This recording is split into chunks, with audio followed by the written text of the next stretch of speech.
Face कर रहा है वो ये कि आशूब चश्म जो हम देखते हैं आंखों में रेड कलर की इन्फेक्शन बहुत से लोगों को हुई है, हर दूसरा बंदा। हमारी अपनी टीम में भी 2-3 लोगों को हुई है, तो हमने कहा भाई नहीं आप रेस्ट करें, क्योंकि हम देख रहे हैं कि दिन ब दिन ये बढ़ते ही जा रहे हैं केसेस। तो उसकी वजह क्या है? क्योंकि तकलीफ भी है, और अगर बड़ों के लिए चीज़ इतनी तकलीफ है तो सोचिए अगर आपके बच्चे को ही अगर आई इन्फेक्शन हो जाती है तो उस बच्चे के लिए ये कितनी तकलीफ हो सकती है। एकदम से जो सर्ज आया है वो बढ़ क्यों रहा है, इस हवाले से बात करेंगे। दुआ भी इस हवाले से क्या कुछ की जा सकती है। डॉक्टर मुफ्ती इमरान हक किरानी साहब हमारे साथ मौजूद हैं, अस्सलाम वालेकुम जी। और साथ में हमारे साथ डॉक्टर अफीफ़ा साहिबा भी मौजूद हैं, जो हमें बताएंगी कि इसकी बड़ी रीज़न क्या है, एहतियात हमें क्या करनी है, और साथ में क्या कुछ चीज़ें हमें करनी हैं। अस्सलाम वालेकुम Afifa and welcome to the show. Afifa मुझे बताएं, ये एकदम जो सर्ज आया, जो एकदम ये हम देख रहे हैं आशूब चश्म की बीमारी बढ़ गई, क्या वजह है इसकी? इसकी एक तो ये वजह है कि जब किसी भी वायरल का आउटब्रेक होता है और जब आप एहतियात नहीं करते तो वो इसी तरह से फैलता चला जाता है। जैसे कोविड का हुआ था, this is also the viral infection. और वायरल हमेशा बहुत कंटेजियस होता है, जो आपके बिलोंगिंग से ट्रांसफ़र होता है। जैसे आपका यूज़ किया हुआ टॉवल हो गया, पिलोज़ हो गए, बेडशीट हो गई, आपके यूज़ किए हुए ग्लासेस हो गए, क्योंकि आपने आँख पे हाथ लगाया, किसी भी चीज़ पे लगाया तो उससे ट्रांसमिट होगा।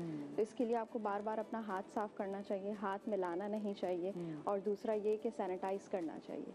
सही, ठीक है। मुझे और मानसून के वेदर में यूजुअली एडिनोवायरल कंजक्टिवाइटिस इसे कहा जाता है, जिसमें 2 तरह की कंडीशंस होती हैं। एक तो सिर्फ आंख खराब होती है, रेड आई होती है, या जो है ये सोर थ्रॉट के साथ प्रेजेंट करता है। जैसे मतलब सोर थ्रॉट के साथ आंख की भी सोजिश होगी, और ये जो कान के आगे वाली जगह है वहाँ पर एक छोटी सी गुठली बन जाती है। तो अच्छा, लोग ये समझते हैं कि पता नहीं क्यों ये गुठली बन गई है, ENT की तरफ रश करते हैं, लेकिन वो अपने 7 to 10 डेज के बाद वो खुद ही हील हो जाती है, और पेनफुल भी होती है। पेनफुल भी होती है, लेकिन हील आपके लिए खुद ही हो जाती है। वायरल खुद ब खुद हील हो जाता है। इसके अच्छा। लिए फिर हम ये करते हैं कि सिंपल जो है वो सूदिंग के लिए आर्टिफिशियल टीयर्स दे देते हैं। सेकेंडरी इन्फेक्शन जो बैक्टीरियल होता है उससे बचाने के लिए एक एंटीबायोटिक ऐड कर देते हैं, और स्टेरॉइड लो डोज में इसमें ऐड ऑन कर देते हैं। अच्छा, यहाँ पर तो डॉक्टर अफीफ़ा जो मुझे बात समझ में नहीं आ रही वो ये कि भाई समझ में आती है कि चले ठीक है जी, रेनी सीजन में, मानसून के सीजन में ये इन्फेक्शन होती है।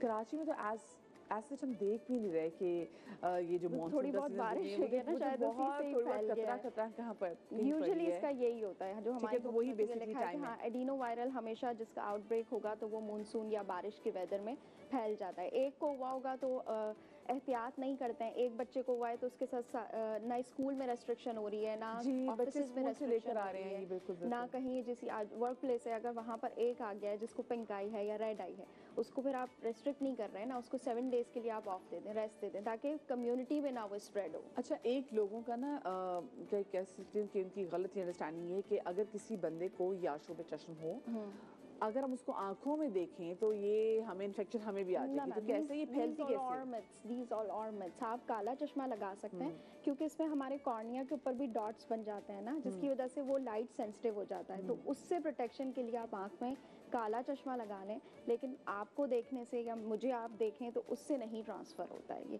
ये आपके टॉवल से ट्रांसफ़र होगा, आपके हाथ लगाने से, आपके लॉक जिस पे आपने हाथ लगाया है। तो आप जो है ना बार बार उस पेशेंट को जिसको ये हो जाता है वो बार बार हाथ धोए अपने साबुन से और सैनिटाइज करें, और अपने बिलोंगिंग्स बिल्कुल घर वालों से अलग कर दें।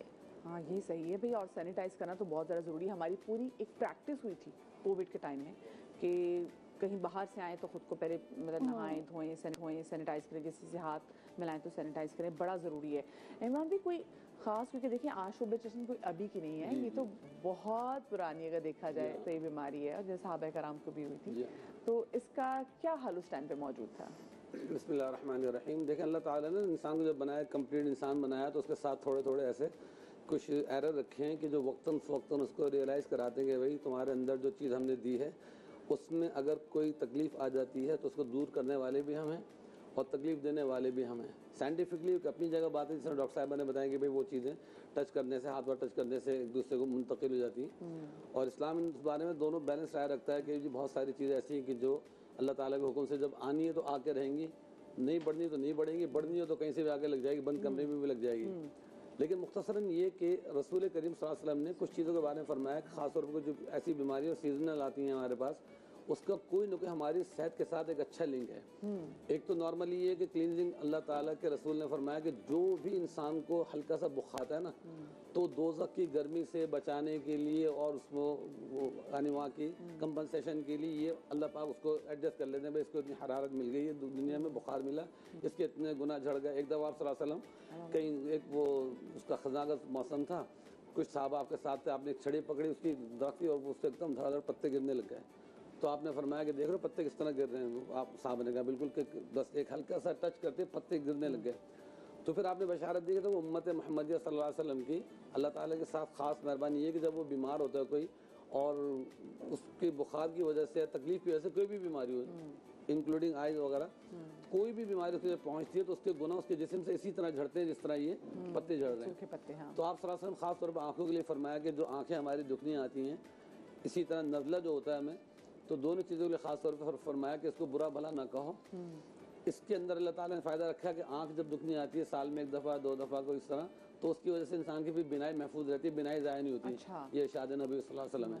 दूसरा नज़ले की वजह से फरमाया कि इंसान को फिर उसको ऐसा शख्स जिसको नज़ला हो रहा है उसको जुज़ाम वगैरह नहीं होता।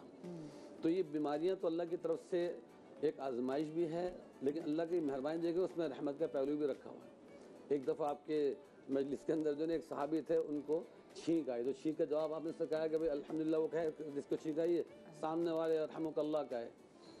थोड़ी देर बाद आप गुफ्तगू फरमा रहे थे, फिर छींक किया तो फिर आपने भी रहमुकल्लाह फरमाया, फिर तीसरी मरतबा फिर उनको छींक आई तो फिर आपने रहमुकल्लाह फरमाया, फिर चौथी मरतबा छींक आई तो आपने फरमाया रजुल मस्कूम, ये तो है ही नज़ले वाला शख्स, तो बीमारी हुई है, ये कोई छींक नॉर्मल छींक नहीं है। तो बसा औक़ात ये होता है कि कोई चीज़ें हमारी बीमारी में कन्वर्ट हो जाती हैं, तो उस बीमारी की वजह से एक तो दुआ में तखफीफ हो जाती है और दूसरी बात ये कि उस बीमारी की वजह से हमारे गुनाह झड़ रहे होते हैं। तो रसूल करीम सल्लल्लाहु अलैहि वसल्लम के सामने बसा औक़ात इस तरह के लतीफ़े पेश आ जाते थे कि भाई एक दफ़ा बोल दिया, 2 दफ़ा बोल दिया, 3 दफ़ा बोल दिया और बंदा छींके जा रहा था, आपने फरमाया तो ज़ुकामी शख्स को तो बीमारी लगी हो ज़ुकाम की।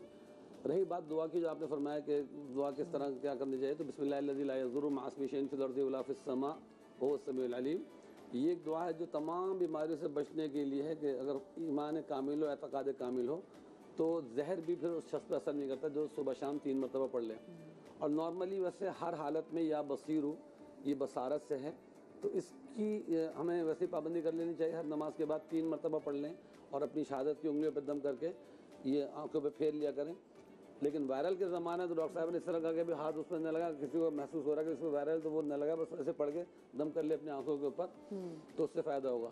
इसी तरह आंखों की हिफाजत के लिए मैंने मुख्तलिफ उलमा कराम से सुना है, आला हज़रत मौलाना अहमद रज़ा खान साहब बरेलवी रहमतुल्लाह अलैह उनका एक अमल है, वो मैंने कई बुजुर्गान दीन से सुना है कि वो आयतुल कुर्सी के बारे में फरमाते हैं, पूरी आयतुल कुर्सी पढ़ी जाए, उसके आखिरी जो आयत है वला यऊदु हिफ्ज़ुहुमा व हुवल अलियुल अज़ीम, वो पढ़ के फिर उंगली पर दम करके 3 दफ़ा या 7 दफ़ा ऐसी कुछ तादाद है आंखों पर दम करे तो उससे उसकी बिनाई अच्छी रहती है, बल्कि उन्होंने फरमाया बिनाई कमज़ोर है तो बिनाई और बेहतर हो जाती है। कितनी प्यारी बात है। देखिए साथ में हम आपको नूरानी इलाज भी बता रहे हैं, लेकिन मुझे बताएं अक्सर हम टोटके कर लेते हैं डॉक्टर फिफा, ये मुझे, और स्पेसिफिकली लोग आंखों में कोई भी बीमारी हो, कोई भी प्रॉब्लम हो, आंखों में चाहे सूजन भी हो, अर्के गुलाब आंखों में डाल लेते हैं। अर्के गुलाब जो आजकल आ रहा है ना, वो बिल्कुल भी सेफ नहीं है। जो बाजार में मिल रहा है 50 रुपीज़ का है, वो उसमें स्टेरॉइड ज़्यादा अमाउंट में डला हुआ होता है, और स्टेरॉइड जब आप लॉन्ग टर्म के लिए यूज़ करते हैं तो उसकी डिफरेंट कॉम्प्लिकेशंस होती हैं। जैसे सफ़ेद मोतिया ज़्यादा स्टेरॉइड यूज़ करने से यंग एज में बन जाता है, या ग्लूकोमा जिसे काला पानी कहते हैं, नर्व डैमेज हो जाती है, वो भी उससे होता है। तो